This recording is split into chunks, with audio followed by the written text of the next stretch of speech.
Prazer estar aqui com vocês. Oi, meu fone está caindo. Prazer estar aqui com vocês. E esse momento é um momento muito interessante, porque falar de leitura, para mim, é falar do lúdico, falar do que eu gosto, falar do que eu falo nas minhas aulas. Então, é muito interessante. Bom, um prazer estar aqui com vocês. Deu, Rodrigo? É um prazer estar aqui com vocês. Meu nome é Rosariane Campos, meu apelido é Zizi. Eu sou pedagoga, sou psicopedagoga, sou mestre em educação pela PUC, fui orientada pelo professor José Carlos Libânio. E agora faço um doutorado, orientada pela professora Elizabeth Campos, uma pesquisa em alfabetização. E é claro que a leitura sempre está envolvida, né? Bom, vou colocar uma vinhetinha para rodar para vocês e depois a gente inicia, ok?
A posição?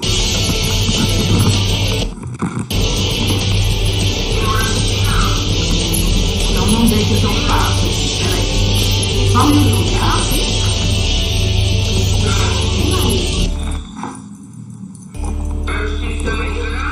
Tem como mudar a posição?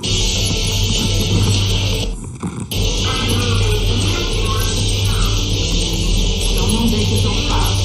Peraí. Só um minuto.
pouquinho dela? Não é pra sair o som? É pra sair o meu. Só um minutinho, é pra sair o meu, não da musiquinha. Vem, tá saindo a musiquinha? Tá. Ok. Obrigada. Eu tô aqui com o meu assessor para assuntos de tecnologia, me ajudando aqui, porque eu tô transmitindo ao vivo pelo YouTube, pelo meu canal, Zizi Educação. E eu vou, sobre os livros e o assunto que eu vou falar com a Larissa, eu vou poder oferecer também os slides lá no YouTube. Se alguém quiser pegar alguma informação, depois vai ficar gravado lá. É um prazer, Larissa, falar com você. Quando a gente vai se preparando, a gente conversa tanto, a gente aprende tanto juntas, né? Isso, muito! É muito gostoso. Bom, então, só retomando um pouquinho, né? Eu sou pedagoga, eu me formei pela Universidade Federal de Goiás, fiz psicopedagogia, fiz também mestrado em educação. Meu orientador no mestrado foi o José Carlos Libânio e agora eu faço doutorando aqui na Universidade Metodista. A minha orientadora é a professora Elizabeth Campos e a minha pesquisa é sobre alfabetização. E leitura tem tudo a ver com alfabetização, né? Leitura é o processo pelo qual se alfabetiza, né? O motivo, é o objetivo final, né? Então, falar de construção dessa leitura é falar de alfabetização. Então, é bem a minha área, né? Já peço desculpa para vocês, se eu não for lendo o chat, depois eu respondo. A Larissa vai me ajudando com o do Instagram, do YouTube eu respondo depois, porque aí a gente vai ajustando essas mídias aí. Isso. Né? Então, podemos começar sobre o tema? Podemos. Como nós falamos, né? Como formar crianças leitoras. Isso. E tem uma frase do Bill Gates que eu gosto muito, que é onde ele fala que os filhos dele, antes de, mesmo apresentando, né, eles vivem no mundo da tecnologia, de computadores, eletrônicos, mas antes de mais nada, que ele faz questão de apresentar os livros, porque acima de tudo, são os livros que formam a pessoa, né? É isso aí.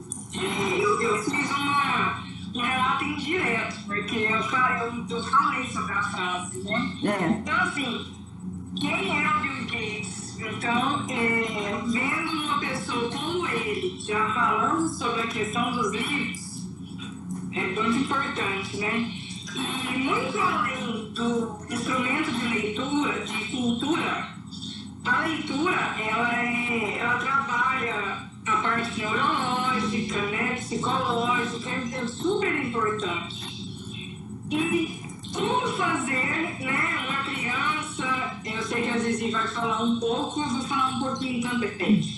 É uma questão de hábito. E primeiramente de exemplos, né, porque a criança, para ela aprender, ela precisa ver alguém que realmente lê. Se ela não tem na família ninguém que leia, né? Se o pai e a mãe não lêem, aonde que ela vai aprender a ler sozinha? Né? Ser uma leitora realmente. Então é um hábito, é diário, no dia a dia, é repetição. E toda criança que é cercada de pais e professores que amam a leitura, que fazem disso uma declaração consistente, elas acabam amando a leitura também. E aí existem várias formas de despertar a leitura, né? Criar um momento mágico, ter uma rotina de dia a dia, contar história para as crianças pequenas, e elas vão começando a apreciar os livros.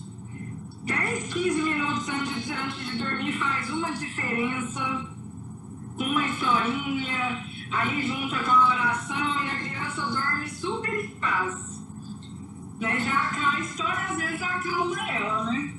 É verdade. Então, assim, existem algumas dicas que eu sei que a Zizi vai falar de alguns livros que eu tenho, né? Que é fazer um momento mágico, né? De viajar na leitura, durante o mês escolher lá um dia para fazer um grande jornal, que pode pôr a criança para ser redatora desse jornal e ela pegar partes daquilo que ela vê. As menores podem pegar figuras e colar, né? E isso ficar guardado para ver o desenvolvimento dela durante a infância, até ela já pegar o ritmo de ler sozinha, né? E teatros também, fazendo a releitura de livros que ela andou lendo, de histórias. Então tem tantas ideias legais para estimular a leitura. Uhum. E agora eu vou passar para a Cici, que ela tem muita coisa legal pra gente. Bom, isso que você falou é muito importante, porque lendo alguns, eu vou apresentar alguns autores aqui, porque eu sei que muitos ex-alunos meus que são professores ou que estão se formando, muitas mães, nosso público é bastante variado, né? Então, eu vou falar de alguns autores, tanto do campo teórico quanto do campo literário.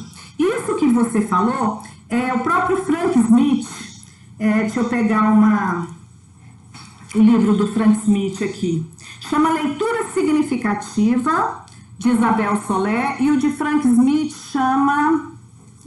espera. Deixa eu pegar a minha...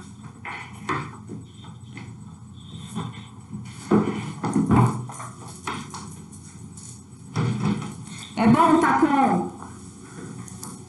estar com a biblioteca bem ao do lado, porque fica facinho, né? Eu tenho esses livros aqui, que são livros teóricos, né? Esse livro aqui de Frank Smith mesmo, ele fala da importância da leitura. E esse de Isabel Soler, aqui também fala das estratégias de leitura. E esses dois livros, eles são mais destinados a professores, certo? Eles são livros que trabalham a construção da competência leitora. Você não precisa de saber todas as estratégias. Estou fazendo um barulho? Peraí.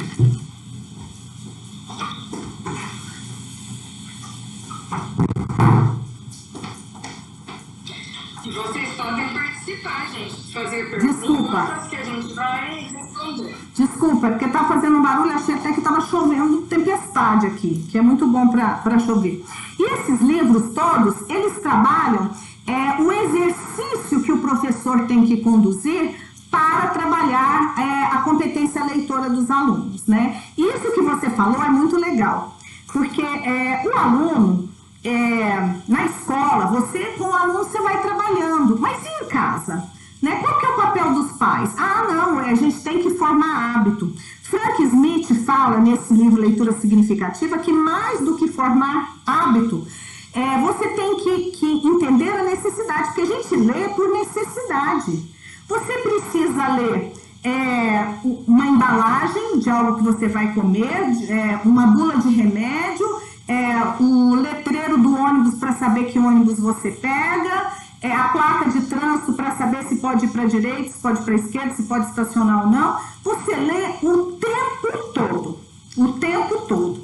Então, dominar esses códigos que a gente acaba dominando no processo de alfabetização é fundamental para você ter qualidade de vida. Eu sei de pessoas que são analfabetas, que não sabem ler, no entanto, vão desenvolvendo algumas técnicas próprias para ir construindo isso. E é isso, é preciso ler para ter dignidade, né, Larissa? Esse é o elemento número 1, né? E a gente, por que é importante ser um bom leitor? Não apenas ser leitor, mas ser um bom leitor. Porque quem lê se distrai, se diverte, se educa, aprende sobre o idioma, aprende sobre a sua língua mãe, né, a sua língua mater, que é sobre gramática, sobre interpretação dentro da própria leitura. E olha que eu estou falando de leitura literária, de uma leitura muito lúdica. Você aprende a se questionar. Isso é o mais importante de quando você aprende a ler. Eu tenho até uma citação que eu fiz na minha dissertação de mestrado, que é assim: Quem lê se distrai, se diverte, se educa, aprende sobre o idioma, gramática e interpretação e, principalmente, quem lê se questiona.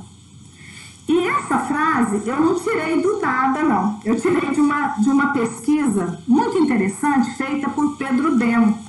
Né? Pedro Demo, ele tem um livro que chama Leitores para Sempre. Esse livro aqui, Leitores para Sempre. E lá ele fala que uma leitura bem feita, ela é formativa. Ela forma a pessoa, ela transforma. Ela vai formando e deformando e transformando. Deformando não no sentido pejorativo, mas no sentido da desconstrução. Né? Uma leitura bem feita, ela é formativa porque ela reestrutura as ideias. Ela reformula os seus pensamentos de forma que você enxerga novos horizontes e te faz pensar. É muito interessante porque à medida que você vai lendo, você questiona o autor, você questiona os seus próprios conhecimentos, você questiona o mundo. Ou seja, a leitura te faz questionar. E o que é o questionamento? É o pensamento, é a reflexão, é a capacidade de refletir, Larissa. Então, a leitura que te proporciona esse momento de reflexão. O livro é de Pedro Demo, Leitores para Sempre, é esse aqui. Olha, é um livro que eu acho que todos os pais deveriam ler. Porque esse livro nos ajuda a refletir sobre os elementos que envolvem a construção desse leitor. E o Pedro Demo, nesse livro, ele tem uma frase muito interessante. Ele diz assim: quem não sabe pensar, acredita no que pensa. Mas quem sabe pensar, questiona o que pensa. Então é muito interessante, porque a pessoa que vai aprendendo a pensar, a refletir, é claro que com a leitura, com todo o seu processo de culturalização, ele vai construindo reflexões acerca de outras reflexões. É no debate, é no confronto, é quando eu assisto uma TV, quando eu leio um livro, quando eu leio um jornal, quando eu leio um texto. Nesses momentos eu vou questionando, eu vou pensando, eu vou refletindo, né? Então esse livro do Pedro Demo é bem legal, é uma leitura super suave, vale a pena, né? Bom, mas agora eu queria dar um tempinho para eu contar uma história. O que você acha, Larissa? Você acha que vai ser legal? Ótimo! Eu vou postar daqui uns dias essa aqui. As crianças, né? É isso mesmo. Eu vou postar daqui uns dias essa aqui da Dona Baratinha. Olha, hoje eu até conversava com a Larissa um elemento muito importante. Vocês vão notar que esse Dona Baratinha aqui, por exemplo, é uma história do conto popular. No entanto, é recontado por Ana Maria Machado. É muito importante a gente escolher bem os livros, escolher bem os autores, porque como a gente está construindo habilidades, construindo elementos que vão me formar enquanto leitor e escritor do futuro, eu preciso ter ferramentas de qualidade. Então, os livros precisam ter qualidade. Às vezes a gente vai nessas feirinhas de shopping, às vezes a gente vai em feirinha, alguém monta uma barraquinha na porta da escola. Nada contra comprar livros nas feirinhas do shopping, eu compro também, nas barraquinhas na porta da escola. Só que é importante você selecionar bons autores. Porque os bons autores, os autores de renome, eles têm compromisso com a qualidade do seu texto, eles têm um nome a zelar. E muitas vezes a gente vê nessas feirinhas que tem muitos livros que não tem nem autor. Por exemplo, tem lá o da Dona Baratinha que não tem nem autor. Você já viu isso, Larissa? Já. Bastante, né? Demais. Bom, a historinha que eu vou contar chama-se Macaquinho, de Ronaldo Simões Coelho. As ilustrações são de Eva Furnari, dessa edição aqui, que é uma edição de 2011. A editora é FTD. Toda noite, o macaquinho passava para a cama do pai e ficava mexendo, pulando, dando chute e não deixava o pai dormir. Então o pai perguntava para ele: por que você passa toda noite para minha cama?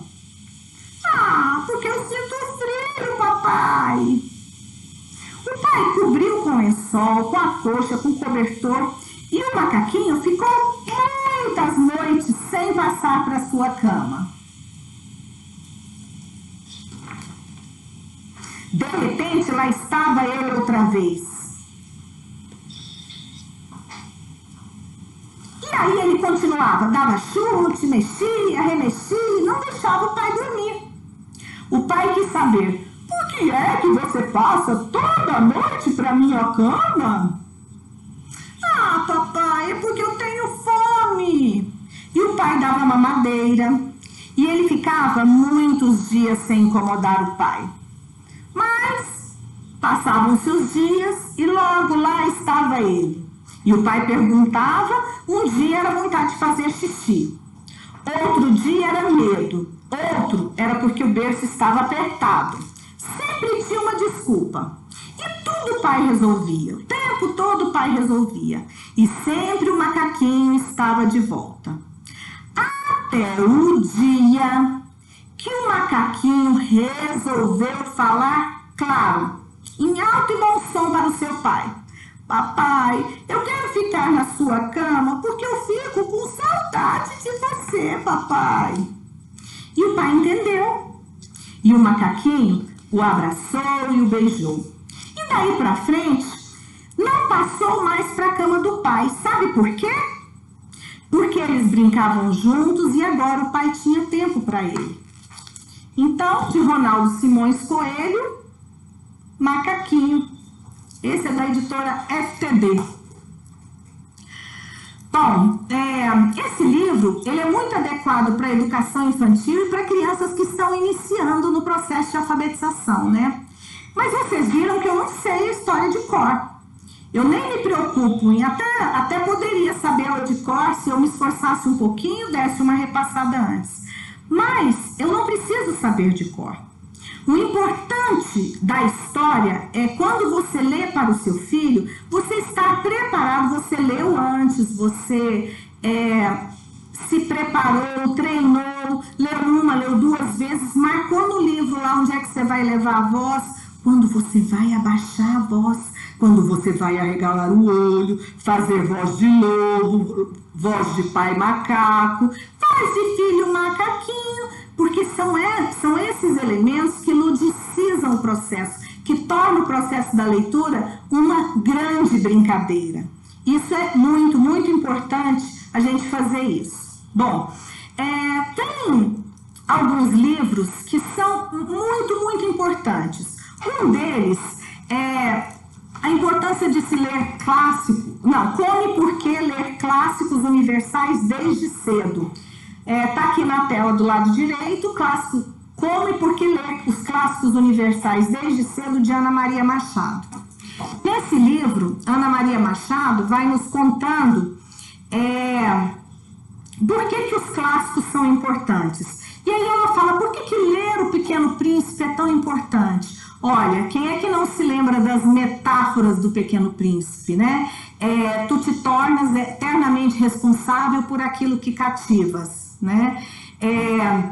É mais fácil julgar o outro do que julgar a si mesmo. Então, assim, cada livro bem escrito, ele tem a sua própria magia, ele tem o seu próprio segredo. E é nesse texto que eu posso me deleitar, que eu posso ter prazer, que eu posso brincar. É nesse texto que eu brinco, que eu me divirto, que eu consigo aprender sobre a minha língua, aprender sobre o meu idioma. A língua portuguesa não é um idioma fácil de ser aprendido na sua inteireza. A língua portuguesa é bastante complicada. Por isso, se nós começarmos a usar os livros que tem no nosso dia a dia para ensinar a língua portuguesa, ela vai se tornar mais fácil, porque uma história bem contada contém N elementos de gramática, N elementos de interpretação, e vai fazendo eu viajar na história, eu fantasiar. Isso tudo é muito importante para a construção da criança leitora, né? Bom, e tem um outro livro que se chama, que também é da mesma coleção, só que é da Regina Zilberman, que se chama Literatura Infantil Brasileira. Esse livro ele fala dos vários elementos que construíram, na tela ele está aí no meio, que construíram o nosso arcabouço literário, né? E esse arcabouço literário, o grande boom, a grande transformação aconteceu com Monteiro Lobato. Monteiro Lobato, apesar de todas as dificuldades de escrita que ele tinha, ele transformou a literatura falando de coisas do cotidiano e falando de lendas. Monteiro Lobato teve essa sabedoria. Ele tratou de elementos da política, da construção do que hoje a gente chama, você é pedagoga, Larissa, você sabe, hoje a gente chama de educação integral, né? Então, Monteiro Lobato buscava trabalhar essa reflexão política. E trabalhando a reflexão política, ele estava trabalhando a capacidade de refletir da criança, né? Do seu leitor. Depois, com o Sítio do Pica-Pau Amarelo, ele se popularizou ainda mais, né? Aquele livro, Os Clássicos Universais da Ana Maria Machado, acho em qualquer livraria? Para as pessoas que estão nos assistindo? Acha. E você acha usado também no estante virtual, você acha na Amazon, você acha em vários... Não é um livro caro, essa coleção, você vai ver que tem vários autores muito famosos. Agora, esse livro, Os Clássicos Universais Desde Cedo, por que ler os Clássicos Universais Desde Cedo? Ela vai lendo, quer dizer, ela vai lendo, quem vai lendo sou eu, mas eu quase que me torno, eu não, todos nós, quando a gente lê, quase que coautores, porque você se vê na história que ela está contando. Ela conta do primeiro livro, do cheiro, de lembrar sons, ela entrava tanto na história, né, que ela vivia aquilo. Eu tive a oportunidade de lidar dessa forma também com vários livros. Por exemplo, o Meu Pé de Laranja Lima. É um livro que está até no ranking aí da internet, os 10 livros 10 livros infantis que você não pode deixar de ler. Lá tem O Pequeno Príncipe, tem Alice no País das Maravilhas e tem o Meu Pé de Laranja Lima. Como eu choro! Choro no filme, choro no livro, porque eu me sinto aquela criança, né? Apesar de ter tido uma infância, não tive uma infância sofrida como aquele menino, como o Zezinho, mas eu me vejo nas dores daquela criança. Isso tudo é muito mágico, é muito agradável. Isso vai te ajudando a trabalhar os seus lutos infantis, a sua imaginação, os seus medos. É muito importante. Eu vou falar disso um pouquinho mais na frente, né? Tem um comentário da Aninha Thaís. Que ela pôs: Manuela tem 1 ano e meio e já ama livros. Ai, que legal. Sempre ela pede para ler. Que bom. Que bom. Ana Thaís é uma querida. Ana Thaís é uma amiga da Igreja Metodista aqui de São Paulo, né? E a Manu é bem pequenininha, uma fofura. Tá participando de um sorteio lá de fotos no Instagram. Segue lá, Ana Thaís, e ajuda a divulgar a foto da Manu, que ela é linda demais. Vale a pena, merece. Eu vou pegar aqui para mostrar para vocês um livro que é muito, muito interessante, que é Psicanálise dos Contos de Fada, de Bruno Bettelheim. Esse livro, Bruno Bettelheim, como psicanalista, e acabou escrevendo vários livros acerca desse assunto, ele fala o quanto a fantasia preenche um espaço muito importante na mente da criança e que é preciso que essa criança fantasie, sim. Fantasiar faz parte do processo de construção. A criança que não brinca não fantasia, a criança que não fantasia não brinca. É importante ter o seu amiguinho imaginário, é importante criar situações do cotidiano, porém na imaginação, e brincar disso. E o Bruno Bettelheim vai falando a importância dessa exteriorização. E o livro literário nos ajuda, né? Tem até uma coleção, se não me engano é da Eva Furnari, que fala dos medos. Quem tem medo de dentista, quem tem medo de assombração, quem tem medo de escuro. E nesse tipo de literatura, apesar de ser bem destinado a um medo específico, ela trabalha a forma da criança lidar com essas emoções, que é muito, muito importante. Um outro livro que eu quero trazer para vocês vocês vão no Instagram, vocês me perdoem. Para os pais e educadores lerem, né? São esses três, que é o da Vera Tiltman, o da Daiane Maricosso e do Bruno Bettelheim. Eles são livros para trabalhar uma análise mais simbólica, mais psicanálise, mais psicológica do elemento. Esse aqui é baseado nos contos de Sylvia Ortoff, que é da Vera Maria Tiltman. A Vera hoje mora em Goiânia, no condomínio que eu morava, no condomínio Florença. É uma pessoa muito, muito interessante, pesquisadora, ex-professora da universidade.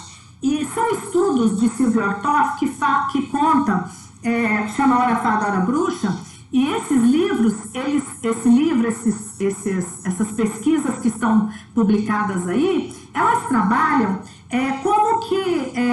como a autora lida com isso, com esse vai e vem, né? Às vezes são fadas e às vezes são bruxas, porém as personagens, elas representam aquilo que nós somos para os nossos filhos, aquilo que os nossos filhos pensam da gente. Muitas vezes os nossos filhos veem as bruxas e veem em nós as bruxas, nós mães.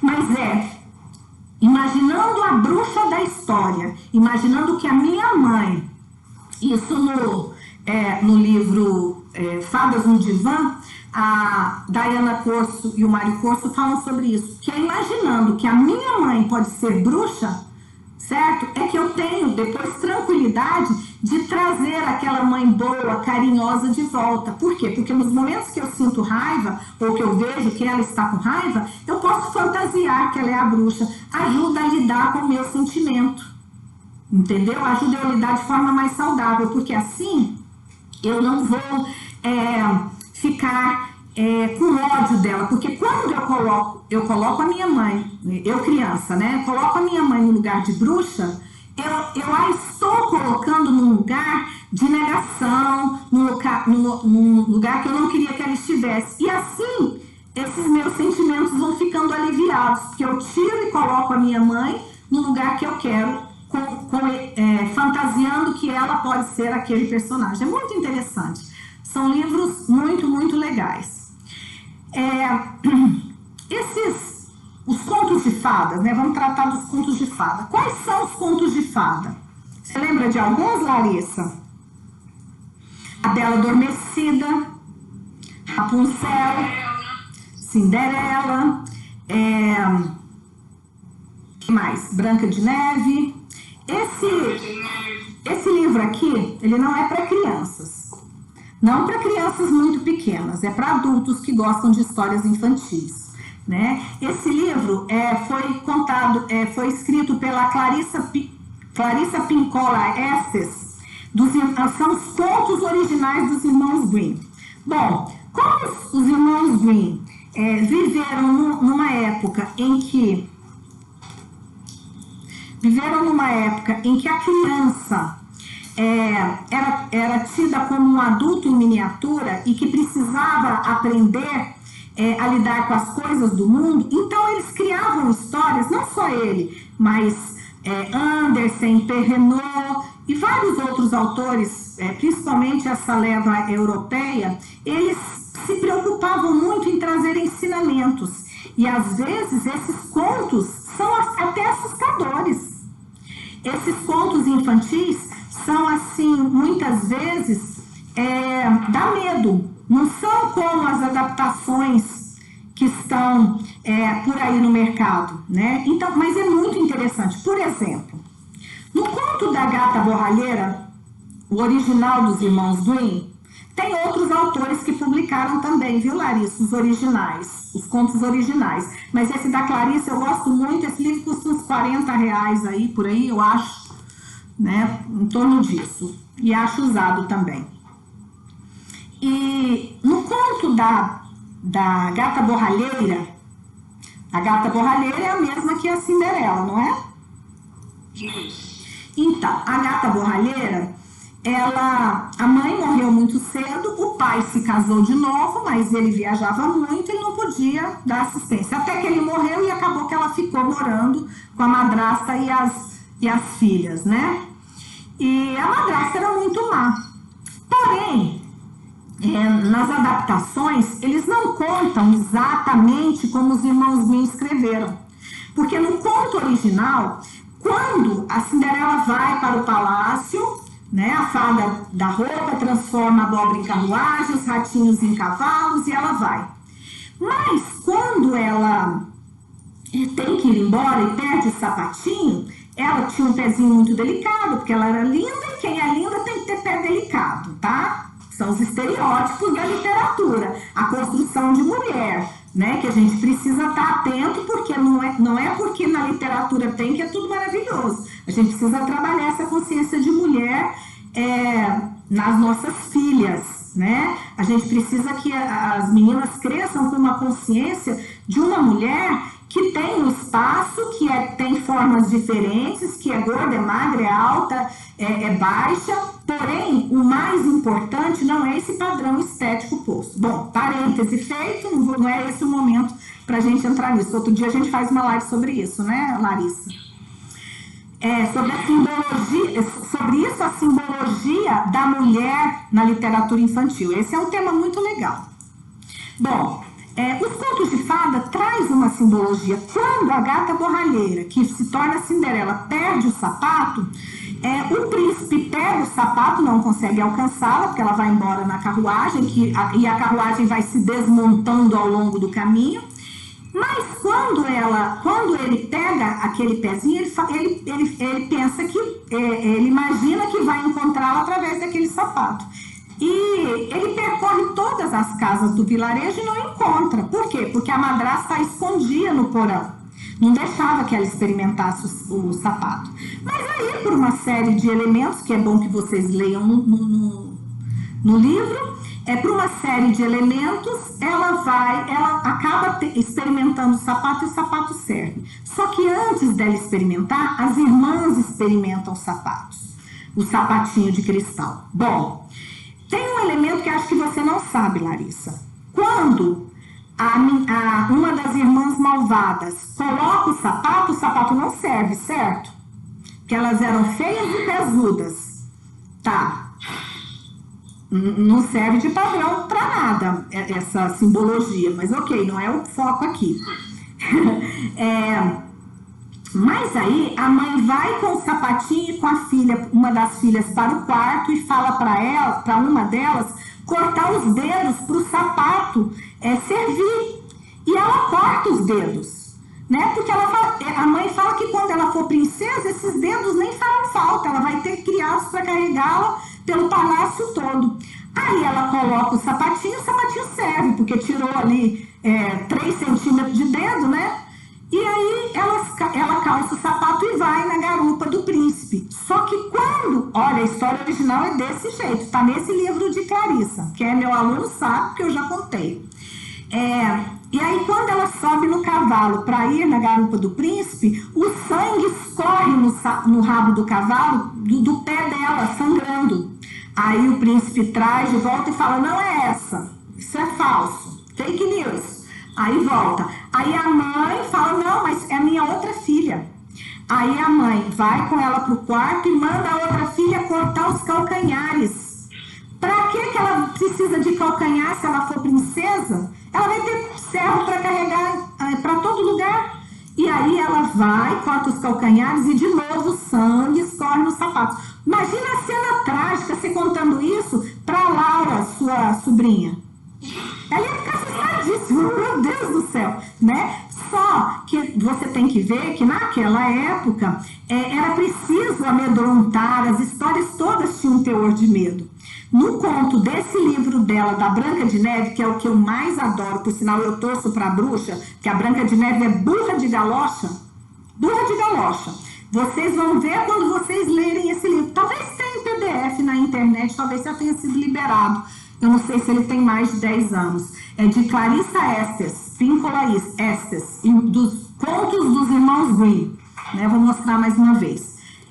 Nesse livro, a história original dos irmãos Grimm, Larissa, conta que a Branca de Neve, depois que ela é expulsa do palácio, o caçador não tem coragem de tirar o coração dela e levar para a malvada, aí ele deixa ela escapar, ela escapa, mas aí o espelho fofoqueiro conta para a madrasta que ela tá viva, não conta? Isso você sabe, né? Mas aí a madrasta malvada se veste de velhinha e vai levar um presente. Você acha que o presente é a maçã, não é? Para ela? Maçã envenenada, não é. Não é a maçã. Primeiro ela leva um pente envenenado que passou nos cabelos. Aí a Branca de Neve, ela aceita o presente da velhinha, mesmo os anõezinhos sendo aconselhados para não aceitar. Aí ela cai no chão desmaiada. E o anãozinho chega, socorre, ela consegue sobreviver. No outro dia, a malvada madrasta fica sabendo que ela não tinha morrido. Aí a madrasta leva um laço de fita para ela pôr no cabelo, um laço de fita envenenado. Ela aceita o presente, ela morre e depois desmorre quando o anãozinho ajuda novamente, tá? Aí, pela terceira vez, a bruxa fica sabendo e leva a maçã. E aí, a história da maçã, que é a parte mais interessante, por isso que todo mundo se apega na história da maçã, é porque a maçã envenenada, ela, na verdade, ela não tinha um veneno, ela engasga com a maçã. O pedaço de maçã fica preso na garganta. E aí ela morre, fica desfalecida. Eu não sei como é que alguém morre, fica uma semana morrida e depois desmorre. Mas tudo bem. Na verdade, ela tinha morrido engasgada, né? Aí os anõezinhos, como ela era linda demais, com a pele branca como a neve, com os cabelos negros como ébano e os lábios como carmim, que eles contam, ela é tão linda que eles colocam num caixão de vidro. E o príncipe passa da floresta, vê aquele caixão de vidro num altar lá na floresta, se apaixona pela defunta. E aí pede para os anõezinhos, coitados, o que quer fazer com ela, né? Bonita daquele jeito e tava com dó de enterrar, parecia que estava viva. Aí deram a Branca de Neve pro príncipe. O príncipe, quando vai levando no caixão de cristal, o servo que carregava o caixão, os servos, eram 4 servos, carregavam o caixão de cristal, tropeçaram e o pedaço de maçã desentalou e ela sobreviveu e foram felizes para sempre. Essa é a história original. Agora me fala, não é burra? Não dá para torcer para ela, né? Os contos de fadas têm toda uma simbologia, né? E que são ótimas de serem trabalhadas, tanto quando lidam com os medos, com os lutos, com regiões sombrias aí do seu ser, do seu cérebro, dos seus dramas psicológicos inconscientes e tudo mais. Segundo Bruno Bettelheim, que é o autor do Psicanálise dos Contos de Fadas, enquanto a leitura diverte a criança, o conto de fadas esclarece sobre ela própria, sobre a criança própria, favorece o desenvolvimento de sua personalidade. E isso se dá a partir dos contos de fada, porque os contos lidam com esses sentimentos mais profundos da criança, porém de forma menos ameaçadora, porque é uma história, ele pode se refugiar, eu posso me divorciar da história a hora que eu quiser, quando eu volto para a realidade. E aí a criança, nesse vai e vem do mundo fantástico, do mundo fantasioso, da imaginação, ela consegue simbolizar e elaborar esses sentimentos, né? Quando eu falo de elaboração de luto, Larissa, não é luto só de morte, é luto de perda, luto daquilo que você deixa, né? E a criança, ela precisa aprender a lidar com muitos lutos, senão ela não se desenvolve como adulto, né? Por que uma criança que sofre todo tipo de violência, ela acaba tendo problemas quando adulto? Porque não foi trabalhado, não foi elaborado. E esse luto mal elaborado cria problemas psíquicos até, problemas emocionais, problemas comportamentais muito, muito sérios, né? E o Bruno Bettelheim fala disso nos contos de fada, né? Bom, aí você pode me perguntar assim, como é que eu vou escolher? Como que eu vou escolher os livros para a Laura que tem 5? 4, quase 5. Como é que eu vou escolher livros para minhas sobrinhas, dela, que é minha filhadinha, que mora nos Estados Unidos, filha da Tati, e para Helena, que tem 5 anos, 5 para 6 anos. Como é que eu vou escolher isso, né? Bom, primeiro você tem que ver nos livros, né, a adequação para a idade, né? Deixa eu ver se é adequado para a idade. Buscar literatura de qualidade. E como que você vai saber isso? Você lê e vê, porque esses livros que não tem nem autores, contêm até erros de escrita, de ortografia, de gramática, equívocos conceituais. Então, é bom que você saiba o que você está comprando para o seu filho, lendo para o seu filho, para que você tenha uma literatura de qualidade com aprendizagem de qualidade. É importante fazer vozes, caras, bocas, voz de lobo, voz de sapo. Que voz que sapo tem?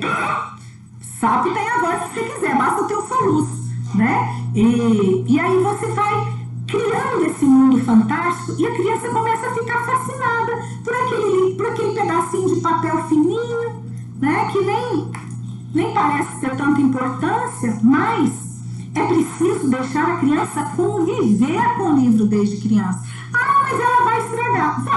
Ela vai estragar. Da mesma forma que ela vai estragar um brinquedo, um sapato. Posso deixar? Não. Eu nunca deixei. Nunca deixei meus filhos estragarem livros. Assim como eu nunca deixei eles estragarem brinquedos, estragarem as coisas, deixarem brinquedos esparramados, brincarem com as minhas coisas de decoração da casa. Isso tudo faz parte do processo de educação. Agora, é um processo a ser construído. No início, rasga mesmo. Mas e daí? E daí se rasgar? Se isso fizer bem no meu leitor, que ele rasgue a biblioteca inteira, né? O mais importante é que ele tenha apego com aquilo. E a Ana Thaís faz isso. A criança já cresce brincando com livrinhos. Brinca com livrinho, compra livrinho de banho, compra livrinho que pode morder, livrinho com a capa bem dura, né? A Laura não tem muitos assim, que não são fáceis de estragar? Então, agora, é preciso também, além de ler para a criança, com saboreando o livro, rindo do livro, deixar a criança ler do jeito dela. Entregar o livrinho para ela e falar, olha, lê para mim, lê para a mamãe hoje. Quando a gente vai orar com a criança, a gente não deixa ela orar também? Então deixa ela ler, e a oração não é do jeito dela? Então, a leitura também pode. Outra coisa, Larissa, estou falando muito alto? Se eu estou, vocês colocam. Se eu estiver falando muito alto, vocês colocam aí, manda mensagem para Larissa, para mim no Instagram. Estou vendo aqui, Andriele, Valquíria, Marlene Lopes. Oi, gente, ó, beijo para vocês, tá? Depois eu respondo tudo com carinho. Obrigada, tem muita gente aqui, eu não estou conseguindo ler todo mundo. Tem Elane comentando, Viviane falando saudade, Sara. A Sara. Que legal! A Sara da minha igreja metodista de Goiânia. Sua irmã Camila, minha querida. As meninas minhas, a Sara, a Viviane, quem mais? Quem que é a primeira? Elane? A Elane é excelente contadora de história. Foi minha aluna na Alfa, em 1915. Desfaz. Que bom! É a namorada do Paulo Neto, meu filho, minha norinha querida. Formou em pedagogia agora, em segundo curso superior. Bom, olha, uma outra coisa, Larissa, que é fundamental. Você que é pedagoga sabe a importância disso e eu falo muito para os meus alunos. Presenteie com livros, mas não com qualquer livro. Um livro que é um presente para a criança. Talvez ela até fale, ai meu Deus, um livro... Mas na hora que ela lê, ela vai ver que foi um presente de verdade, um livro bom, um livro que você gostaria que seu filho ganhasse, gostaria de ler, né? Agora, algo que você falou, que é muito importante nas nossas conversas, É preciso que o pai e a mãe sejam um exemplo de leitores. Vocês estão vendo aqui atrás, esse apartamento que eu moro é alugado. Mas olha aqui, olha o tamanho dessa estante. Esses são só meus. Tem só lá em cima que é do Paulo que nem coube, olha. 1, 2, 3, 4, 5, 6 portas de estante de livro. Aí o Paulo falou assim pra mim, amor, a gente tem que desapegar, porque quando a gente voltar pra Goiânia, nós vamos morar num apartamento pequeno e não vamos ter onde guardar esses livros. Aí eu pensei, ai meu Deus, como que você desapega das suas joias, Larissa? Cada dia você quer usar uma. Eu tô aqui, ó, exibindo minhas joias, super exibida. Tô metida a ufa mostrando, olha aqui, ó, olha minha joia, olha minha outra joia, festa no céu, ai que delícia. Tô me exibindo pra vocês todos, né? Como é que a gente escolhe, não, essa joia eu vou botar fora, essa eu vou doar, essa eu vou ficar. Difícil, mas bom. Um outro elemento muito importante é a gente nunca tratar a leitura como castigo. Você vai ficar de castigo, você vai ficar sem celular, sem tablet, sem TV, você vai ter que ler 5 livros. Ah, não, faz isso não, faz isso não, nossa, faz o contrário. Começa a fazer o contrário, você vai ficar de castigo. Você vai ficar uma semana sem poder ler nada, não vai ler nem bula de remédio, menino. E você pode ficar com tablet, com tudo. Faz o contrário. Parece piada, porque, não, o livro ele não gosta. Mas se ele começar a entender que você está tirando algo que é valioso, ele vai começar a ver diferente. Então, nunca trate a leitura como castigo ou obrigação. A leitura, ela deve ser tratada como prêmio. E ela deve ser degustada como algo saboroso, né? Isso é muito, muito importante. Bom, eu tenho que exibir para vocês também, olha, esse livro de Marina Colasanti. É muito, muito interessante. Um dia eu estava no Rio de Janeiro, fui conhecer a Escola de Belas Artes ao lado do Jardim Botânico. Alguns alunos meus já disseram que foram também. Você já teve a oportunidade de ir ao Rio, né, Larissa? Eu já vi várias fotos suas lá. Vá. Você vai ver uma construção do início do século passado, fantástica, linda. A construção é em volta do Palácio de Belas Artes e no centro tem uma piscina aberta. E da piscina você avista... Não, ao lado do Jardim Botânico. Em frente àquele clube dos oficiais. Se vocês conhecerem, gente, dá um oi aí e manda uma mensagem. E da piscina você avista o Cristo. O Morro do Cristo todinho. É lindo, lindo, um palácio lindo. Aí, eu, como amante da arte, né, adoro museu, um dia fui visitar esse palácio. E aí descobri que a Marina Colasanti morou lá.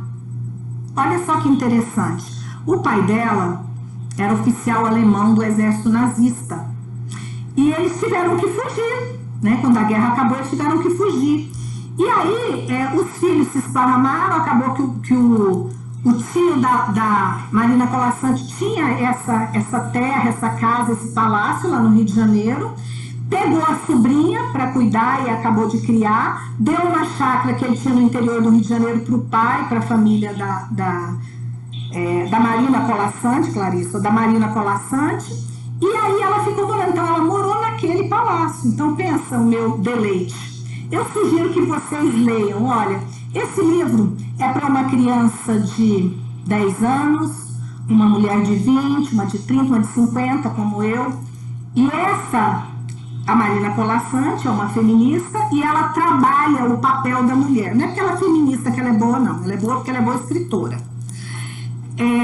E ela trabalha o papel da mulher na sociedade. Gente, esse livro é um deleite, Larissa. Larissa, tá quase acabando? Oba! 7 minutos. Você faz um sinal aí pra mim que eu vou aqui, ó, até madrugada dentro, que eu sei que no Instagram vai acabar. Nesse livro, ela era uma moça que morava numa casinha humilde, ela era uma tecelã, ela tinha um tiar e ela passava os dias tecendo tapetes. O dia tecendo. E ela conta que tecendo e tecendo, ela mesma trouxe o tempo em que se sentiu só. Então, ela, como boa tecelã, usava o tiar para construir a vida dela. Ela teceu um príncipe. E quando ela estava terminando de tecer o emplumado chapéu, o moço nem bateu na porta. Meteu a mão na maçaneta e foi entrando na sua vida. Olha que maravilha! Olha que linguagem poética que está nessas palavras, sem fazer rima. E aí, ela foi tecendo, e ela tecia o sol para amanhecer, tecia a lua para anoitecer. Quando estava muito quente, ela tecia pingos de chuva, ela tecia o peixe com cuidado de escamas para comer. Então, ela tecia a vida dela. Só que o príncipe, quando descobriu o poder do tiar, o olho dele cresceu. E aí ele quis que ela tecesse palácios, cavalos, servos, empregados. Ele quis que ela tecesse as riquezas que o tiar pudesse trazer. E no início ela até achava que ele até a convencia que ela tinha razão.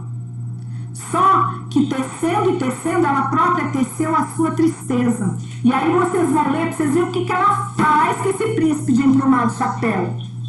Vocês vão ver o que ela faz com ele. Vocês vão ler para vocês descobrirem. A Moça Tecelã, de Marina Colasanti. Então, Larissa, a literatura faz isso com a gente. Ela nos coloca no papel, ela nos coloca no lugar do imaginário. Eu viajo sem viajar, eu visto roupas que eu jamais vestiria, eu conheço pessoas que eu jamais conheceria. Então, a literatura faz isso. E tem também aquele que eu estou contando eu estou contando no YouTube, do Homem que Não Tem Mágoa. Eu vou contar mais dele, do Mariana Hortência, que é fantástico. Tem vários livros que são muito importantes. A Formiguinha Neve, do Braguinha. Eu indico a Formiguinha Neve, do Braguinha. Deixa eu achar aí aqui. Olha, antes disso, Exercícios de Ser Criança, do Manuel Barros. O menino que aprendeu a ver, que descobre na alfabetização algo fantástico. Ele começa a ver as letras, ele acha que as letras que ele está aprendendo da escola, Larissa, estão sendo pintadas na rua no dia que ele está aprendendo, porque ele começa a descobrir essas letras lá. A Pulguinha Filomena vai ser a próxima história que eu vou contar. É muito bonitinha, ela é doidinha. Para nós que somos cristãs e que gostamos de trabalhar valores para os nossos filhos, você leu a coleção de Max Lucado, vale muito a pena, né? A coleção de Max Lucado. Festa no Céu eu tenho contado pela Ângela Lago e pela Ana Maria Machado. É fantástico também. Vocês podem achar... Tá. Contos de Grimm, assim, livrinhos pequenos da editora Ática, né? Esse aqui é da Branca de Neve, e muitos outros. Bom, eu termino contando termino com o Instagram, que a gente vai mais um pouquinho na live do YouTube. Quem quiser me segue lá e dá um like, me segue também aqui no Instagram, que a gente vai conversando sobre as nossas novidades. A Formiguinha Neve, de Braguinha, é um livro lindo, que fala de morte, que fala de sofrimento, que fala de falta de ajuda. A formiguinha sofre o tempo todo com falta de ajuda e ninguém quer ajudar. Ninguém quer ajudar, né? Todo mundo passa a responsabilidade para o outro. E a criança, muitas vezes, ela passa por isso. Eu não vou entrar nesse mérito, nessa questão da violência infantil, mas é algo muito grave que também a literatura ajuda a tratar. Bom, Larissa, é isso. Foi um prazer. Quem quiser manda um e-mail para mim, que eu respondo as dúvidas. Não posso mandar esses slides, não faço a menor questão de guardá-los para mim. Os slides estão no YouTube, mas eu posso passar por e-mail. Meu e-mail é rosarianecampos@gmail.com. E mais uma vez é um prazer. Obrigada, foi maravilhoso e eu tenho certeza que contribuiu para todo mundo, inclusive para mim. Que bom. Para o crescimento, né? E vamos fazer as crianças serem leitoras e nos tornarmos verdadeiros leitores também, né? Isso cada mesmo. dia mais. Isso mesmo. Muito obrigada, que Deus abençoe. Amém. E para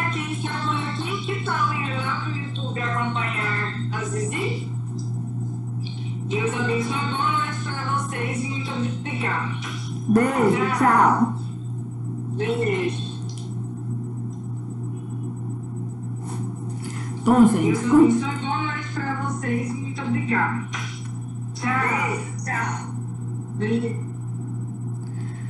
Bom, gente, dando continuidade aqui, A Galinha Ruiva, um livrinho fantástico também. E A Festa no Céu, esse livrinho Festa no Céu, ele trabalha esse exercício de ir se virando, de ir tentando conquistar as coisas e às vezes dá tudo errado, né? É muito, muito bonitinho. Dona Baratinha, eu vou postar uma historinha que eu gravei, vocês vão ver, eu tô até com esse vestido de vaquinha mimosa aqui em homenagem à Dona Baratinha, e ela tem uma vozinha muito chata. Quem quer casar com Dona Baratinha, que tem fita no cabelo e dinheiro na caixinha, e ela quer arrumar um marido. Ela acha que marido é a solução dos problemas dela, né? Até que no dia do casamento as coisas se enrolam. Macaquinho, eu contei, Zebrinha Preocupada atrapalha a diferença quando o outro é diferente, como que a gente lida com isso, né? Tinha zebrinha listrada, várias zebrinhas listradas, e de repente ela encontra uma girafa quadriculada. É muito legal. Esse outro livro, A Bola e o Goleiro, é de Jorge Amado, é um ícone, né? Vale a pena também. A historinha da Cora Coralina, que é muito, muito fofucha, Puguinha Filomena, da Nilza Lozano, Festa no Céu de Ângela Lago. A Festa no Céu de Ângela Lago é para crianças bem menores. Bom, O Pote Vazio. O Pote Vazio, provavelmente vocês já conhecem, é uma lenda de Sufi, né? Esse aqui está escrito por Deme, da Martins Fontes, que trabalha a semente da verdade. Esse texto tem na internet, eu já contei várias vezes, como a semente da verdade. E a semente da verdade, ela é plantada num vaso, mas ela não é cultivada, né? É muito interessante, é um livro para você fazer aberturas de eventos e tudo mais, reuniões de trabalho, nos ajuda bastante. Ele é bem, bem curtinho, muito legal. Bom, esse é o Branca de Neve dos Irmãos Grimm, o Reizinho Mandão, né? O Reizinho Mandão é ótimo, assim como o Papagaio da Princesa Penélope, para trabalhar aquela criança que acha que é um rei, né? E nós as criamos assim e depois não queremos que elas se sintam assim, né? O Reizinho Mandão mandava, mas de repente ele se decepciona e descobre algo muito interessante. O Diário de Bordo de Noé é sobre as coisas que acontecem na Arca de Noé, muito legal. Agora, o Gabriel Pensador escreveu esse livro, um garoto chamado Roberto, é muito legal, muito legal. Um menino que sofre muito com o fato de ser diferente, porque ele não tem um dedo, ele tem um dedo a menos, e o dia que ele vai para a escola, ele tem que lidar com as dificuldades do bullying, né? Do medo de ter bullying, de ser criticado, e ele lida com isso de uma forma linda, é muito bonitinho. A coleção de Max Lucado, né? Que trabalha o diferente, que trabalha o amor de Deus, que trabalha o amor do homem pelo homem, né? O homem que segue a palavra, muito legal. E esses livros que estão aí, Literatura na Escola, o Texto na Sala de Aula e o Glossário do Seale, ele é muito, muito bom para alfabetizadores. O Texto na Sala de Aula para qualquer professor de língua portuguesa. A minha prima Dalma, que foi professor de língua portuguesa há muitos anos, certamente conhece João Vanderlei Geraldi e as suas pesquisas. Esse glossário, ele trabalha termos da alfabetização. Por exemplo, o que é alfabetização? Qual é o conceito de alfabetização? O que é método fônico? Ele trabalha conceitos, numa estrutura de glossário mesmo, muito interessante, mas ele tem disponível na internet, vocês não precisam comprar o livro físico. O Literatura na Escola ajuda a gente a enxergar o que há de importante na literatura que eu preciso trabalhar para não trabalhar aquelas coisas chatas, não condenar a literatura a um questionário a ser respondido de forma lúdica, de forma bem, bem legal. Bom, gente, é isso. Tá aqui meu e-mail, rosarianecampos@gmail.com. O meu telefone tá aí para vocês falarem comigo no WhatsApp. Espero que vocês tenham gostado e é muito bom conversar com vocês aqui. tá bom? Obrigada pela participação, obrigada por estarem assistindo. Se inscrevam no canal, dê um likezinho, tá? E vamos trocando figurinha pra gente crescer, pra gente aprender bastante, tá bom? Um beijo, fiquem com Deus. Tchau!